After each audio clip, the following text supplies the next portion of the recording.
Doctor Shyama Prasad Mukherjee, Pandit Deendayal Upadhyay, Atal Bihari Vajpayee, Lal Krishna Advani ji, इनका चाल चलन व्यवहार चरित्र कैसा था, वो हमारे लिए प्रेरणादायी है।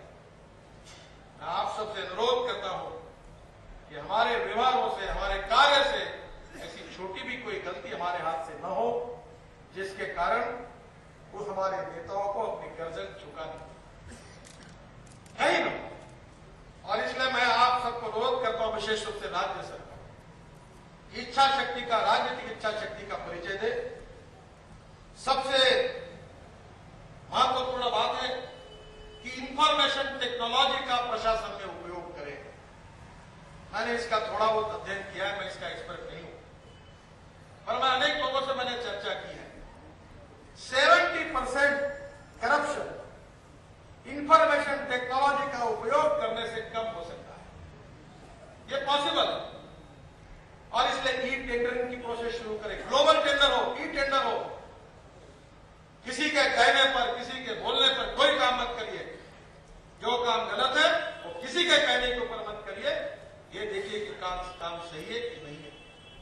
और इसलिए मैं आपसे अनुरोध करता हूं कि हमारे प्रशासनिक पद्धतियों में सुधार न करिए, भ्रष्टाचार मुक्त, ट्रांसपेरेंट और उसमें उत्तरदायित्व इस प्रकार की प्रोसीजर को तैयार करें। और जहां तक चुनाव के संबंधी बातें हैं, अटल जी, अडवाणी जी ने एक बार कहा था कि हम लोग आजीवन सहयोग निधि, विशेष निधि जैसे उपक्रमों को शुरू करें और उससे जो निधि हमको इकट्ठा होता है उससे पूरा पार्टी चलाए। हम कोशिश करें कि इसके बाद में निश्चित रूप से हम लोग ये कोशिश करेंगे कि हमारी सरकारें अभी पारदर्शक है, अच्छी है, बहुत अच्छा कार्य कर रही है। आज मुझे विश्वास है कि जब भी कोई मेडल्स मिलते हैं तो भारतीय जनता पार्टी के सरकारों को मिलते हैं। हिमाचल को 4-4 जगह गौरव पुरस्कार मिला। कभी हमारे गुजरात सरकार ने तो विकास में एक तो अपना एक लैंडमार्क कर दिया है।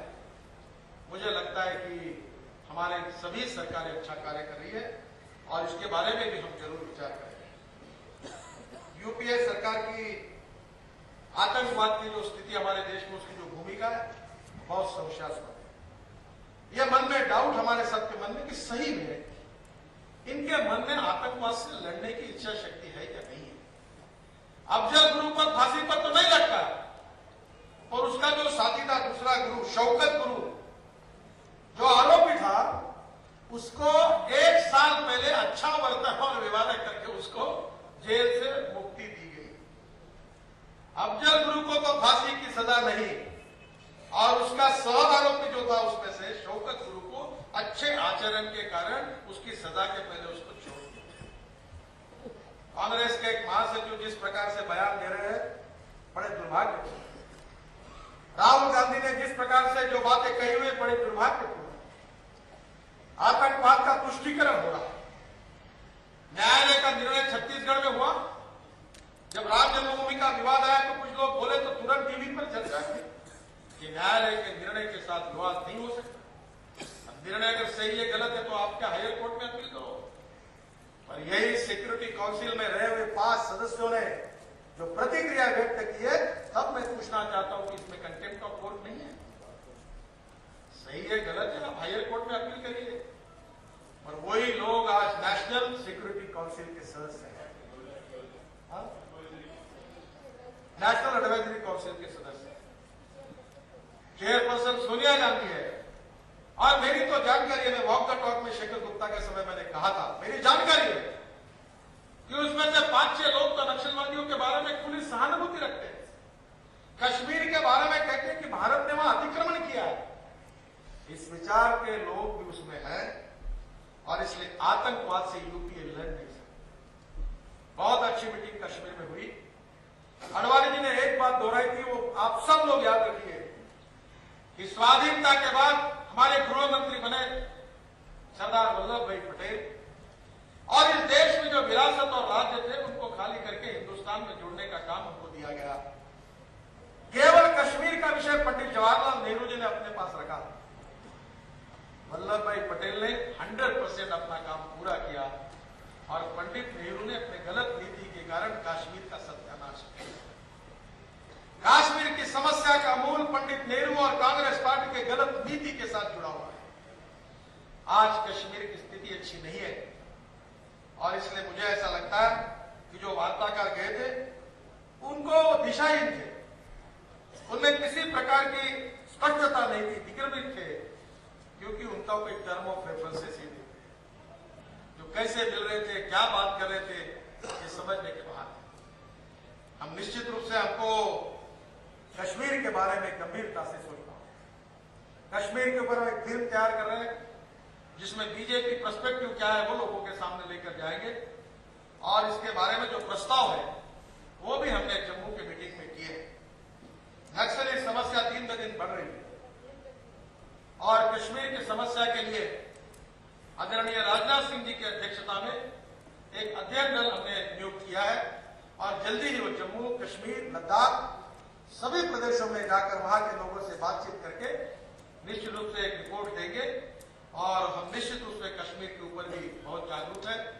अडवाणी जी, अरुण जी, सुषमा जी लगातार इस विषय के प्रति पार्लियामेंट के बाहर बहुत सेंसिटिव है और उस पर ध्यान देकर है।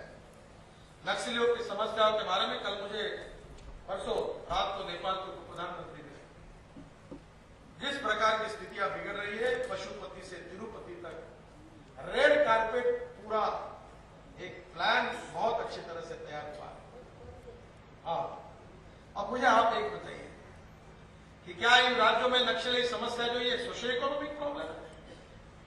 This is not a socio economic problem. ये प्रॉब्लम हिंदुस्तान की लोकतांत्रिक व्यवस्था को उध्वस्त करने का एक नियोजित षड्यंत्र है जिसको बाहर के अनेक लोगों का समर्थन है जो हिंदुस्तान को अस्थिर करना चाहते हैं और इसके ऊपर जो राजनीति हो रही वो दुर्भाग्यपूर्ण है। और एक बात है, इसकी चर्चा तो डिटेल में होती रहेगी, हिंदू आतंकवाद के नाम पर चर्चा हो रही है, अखबारों में, मीडिया पर बहुत चल रहा है। कांग्रेस पार्टी को पता चला कि उनका मुंह काला हुआ है, भ्रष्टाचार कर दिखाने लायक नहीं है और इसलिए देश के इस एजेंडा को वो बदलना चाहते हैं और इसलिए कभी आरएसएस के बारे में हो, कभी इंद्रेश जी के बारे में हो, सीबीआई का विषय। सीबीआई क्या है? ये कांग्रेस ब्यूरो ऑफ इन्वेस्टिगेशन है, यूपीए का सबसे ट्रस्टी अगर कोई पार्टनर है तो सीबीआई। जब भी ये यूपीए अड़चन में आती है तो सीबीआई दौड़ कर आती है। सीबीआई का मिसयूज करके दबाव के आधार पर झूठे बयान, उस प्रकार से उसका रिकॉर्ड तैयार करके राष्ट्रवादी ताकतों को बदनाम करने का षड्यंत्र कांग्रेस पार्टी ने रचा है। सोनिया जी और राहुल जी के आशीर्वाद से इसके बारे में बाहर बोलने का अधिकार दिग्विजय सिंह जी को प्राप्त हुआ है और लगातार हिंदू समाज के प्रति लगातार इस प्रकार के बयान दे रहे बड़े दुर्भाग्य। एमजे अकबर साहब कुछ दिन पहले मेरा भोजन के लिए आए थे, 3 बातें उन्होंने मुझे बताई। पहली बात बताई थी कि नितिन, हिंदुस्तान सेकुलर है, सेकुलर रहेगा और इसका सबसे बड़ा कारण अगर कोई है कि इस देश का बहुसंख्यक हिंदू समाज ये सहिष्णु है और ये सहिष्णु होने के कारण इस देश में सेकुलरिज्म सुरक्षित है और जिस दिन हिंदू बहुसंख्यक है उस दिन कोई चिंता का कारण नहीं है। मुझे लगता है कि आज देश में सेकुलरिज्म के नाम पर आतंकवाद का पुष्टिकरण वोट बैंक पॉलिटिक्स के लिए हो रहा है। क्रॉस बॉर्डर टेररिज्म जिसके बारे में हम चिंतित हैं, जिसके बारे में हमने पाकिस्तान पर आरोप किए हैं, केवल राजनीतिक स्वार्थ के लिए, वोट बैंक पॉलिटिक्स के लिए, उन केसेस में हिंदू संगठन आतंकवादियों का नाम लाकर उसको किस प्रकार से पॉलिटिकली इस्तेमाल किया जाएगा, इसकी कॉन्स्पिरेसी, इसका एक षड्यंत्र कांग्रेस पार्टी लगातार बना रही है। मुझे लगता है कि आतंकवाद का कोई रंग नहीं, आतंकवादी होता है, criminal is a criminal, terrorist is a terrorist. और इसलिए ये जो गलत प्रचार शुरू है उसका प्रतिकार करके आने वाले समय में हमने ये बात ध्यान में रखनी चाहिए कि ये सब इसलिए शुरू है कि 2G स्पेक्ट्रम, बोफोर्स, कॉमनवेल्थ, आदर्श, इसके घोटालों के कारण जो कांग्रेस पार्टी के ऊपर जो काला लगा हुआ है, मुंह काला हुआ है, उसका एजेंडा बदलने के लिए और हमको चिढ़ाने के लिए, इस विषय को डाइवर्ट करने के लिए ये टैक्टिक्स कांग्रेस पार्टी ने की है। ये बात हम जरूर ध्यान में रखें।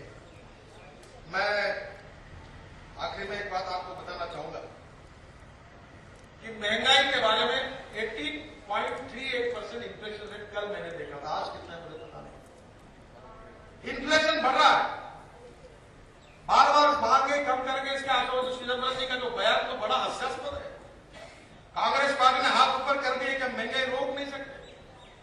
एक तरफ हमारे बंगाल में आलू 2 रुपए किलो के भाव से रोड पर फेंक दिया था किसानों ने। आगरा के एरिया में आलू कोल्ड स्टोरेज नहीं है। अगर 1-1 लाख टन के 100 कोल्ड स्टोरेज बन जाते तो आलू कभी रोड पर नहीं जाता। मैं तो किसानों में काम करता हूं। सिंचाई को प्राथमिकता नहीं मिली है, गांवों का विचार नहीं हुआ है, रूरल और एग्रीकल्चर इकोनॉमी को लगातार निगलेक्ट किया गया है। 16 घंटे का पावर शॉर्टेज है। मर्सिडीज गाड़ी खरीदनी है तो 9% बैंक इंटरेस्ट है और ट्रैक्टर खरीदना है तो 13% बैंक इंटरेस्ट है। ये हालत है। किसान की हालत बहुत खराब है, किसान आत्महत्या कर रहे हैं। इसके लिए तो आज गलत नीति इसके लिए कार्य है। 18 रुपए किलो के भाव से सड़ा हुआ गेहूं बाहर से इंपोर्ट करते हो और हिंदुस्तान के किसान को 11.5-12 रुपए किलो देने के लिए नकारते हो। ये कौन सी नीति? 58,000 करोड़ का अनाज चलता है, अब क्या गोडाउन नहीं है, प्री कूलिंग प्लांट नहीं है, कोल्ड स्टोरेज नहीं है। फ्रूट्स और वेजिटेबल के लिए कोल्ड स्टोरेज रहते, प्री कूलिंग प्लांट रहते तो इस प्रकार की कीमतों में कभी स्थिति नहीं आती। कांदे के प्याज के बारे में भाभा एटॉमिक रिसर्च सेंटर ने टेक्नोलॉजी निकाली है कि वो प्याज के इसमें से अगर रेस पास कर देते हैं तो प्याज का लाइफ 8 महीने से बढ़ जाता है। मैं देख के आया हूं। अगर वही टेक्नोलॉजी अभी मनमाड़ के पास एक जगह महाराष्ट्र में हुई है, जहां प्याज तैयार होता है उसी टेक्नोलॉजी के गोडाउन तैयार किए गए। जब 50 पैसे भाव से लोग प्याज को बेचते उस समय उसको स्टोर किया जाता, तो आज 80 रुपए किलो के समय जब प्याज आता उसको रिलीज किया जा सकता है। कभी नहीं किया। शुगर के बारे में यही स्थिति है। जब शुगर में ऐसी स्थिति थी कि सरप्लस शुगर थी, तब सब्सिडी देकर, एक्सपोर्ट सब्सिडी देकर, ट्रांसपोर्ट सब्सिडी देकर देश के बाद शुगर दे दी गई। और जब 40 रुपए किलो की हुई तब उस भाव से रॉ शुगर 35 रुपए किलो से लाई गई। मैं बार बार बता रहा हूं, महंगाई और इन्फ्लेशन का कारण, फूड इन्फ्लेशन का कारण ये wrong economic policies and bad governance of Congress party है। अटल जी की सरकार में, अडवाणी जी की सरकार में, एनडीए की सरकार में महंगाई क्यों नहीं थी? क्यों लोगों को तकलीफ नहीं हुई? क्यों इन्फ्लेशन का रेट कम था? ग्रोथ रेट ज्यादा था, इन्फ्लेशन रेट कम था। ऐसी स्थिति क्यों थी?